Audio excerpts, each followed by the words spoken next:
তিনটি স্বপ্ন দেখলে বুঝবেন আল্লাহ আপনাকে ভালোবাসেন।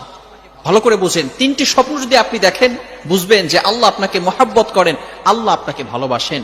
স্বপ্ন আমরা অনেকেই দেখে থাকি। স্বপ্ন হচ্ছে তিন প্রকার, ভালো করে মনে রাখবেন। এই স্বপ্নের বিষয়টা হচ্ছে খুবই গুরুত্বপূর্ণ বিষয়। অনেকে স্বপ্নকে বিশ্বাস করতে চায় না, এটাকে অস্বীকার কোনোই অবকাশ নেই। কারণ আল্লাহ রাসূল সাল্লাল্লাহু আলাইহি সাল্লাম স্বপ্ন দেখেছেন এবং স্বপ্নের মাধ্যমে আল্লাহ রাসূল সাল্লাল্লাহু আলাইহি সাল্লামের কাছে ওহী এসেছে এবং আল্লাহ রাসূল সাল্লাল্লাহু আলাইহি সাল্লাম নিজে বলেছেন যে স্বপ্ন হচ্ছে ৪৬ ভাগের এক ভাগ। সুতরাং আমরা স্বপ্ন অনেকেই দেখে থাকি। এই স্বপ্ন হচ্ছে তিন প্রকার। একটা হচ্ছে ভালো স্বপ্ন, এই ভালো স্বপ্ন এটা আল্লাহ তাআলার পক্ষ থেকে আসে। দ্বিতীয়টা হচ্ছে খারাপ স্বপ্ন, এটা শয়তানের পক্ষ থেকে আসে। সুতরাং আরেকটি হচ্ছে ইচ্ছা স্বপ্ন, অর্থাৎ আপনি সারাদিন যে কাজগুলো করছেন এগুলো আপনি সেগুলোই রাতের বেলা স্বপ্ন দেখছেন। সুতরাং ভালো স্বপ্নগুলো আল্লাহ তাআলার পক্ষ থেকে আসে। তিনটি স্বপ্ন যদি আপনি দেখেন মনে করবেন যে আল্লাহ আপনাকে ভালোবাসে।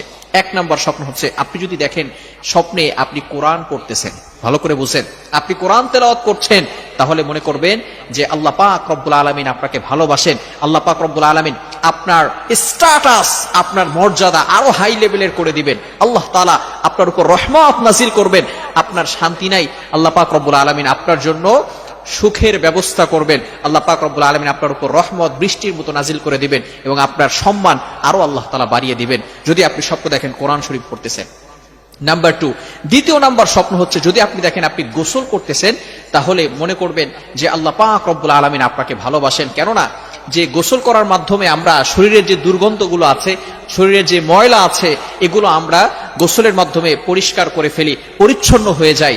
সুতরাং আপনি যদি এই স্বপ্ন দেখেন যে আল্লাহ মুহাম্মদ ইবনে সিরিন রাহমাতুল্লাহি আলাইহি উনি বলে দিয়েছেন, এর ব্যাখ্যা হচ্ছে আল্লাহ পাক রব্বুল আলামিন আপনাকে পবিত্র করতে চাচ্ছেন। অর্থাৎ আল্লাহ পাক রব্বুল আলামিন আপনাকে, আপনার ভিতরে যে গুনাহগুলো আছে এগুলো আল্লাহ পাক রব্বুল আলামিন পবিত্র করবেন। এবং ভালো করে মনে রাখবেন, যখন বান্দার গুনাহগুলো আল্লাহ তাআলা মাফ করে দিবে, কোনো মাধ্যমে যখন আল্লাহ তাআলা মাফ করবে, তখন ওই বান্দার জন্য জান্নাতে যাওয়া সহজ হয়ে যাবে।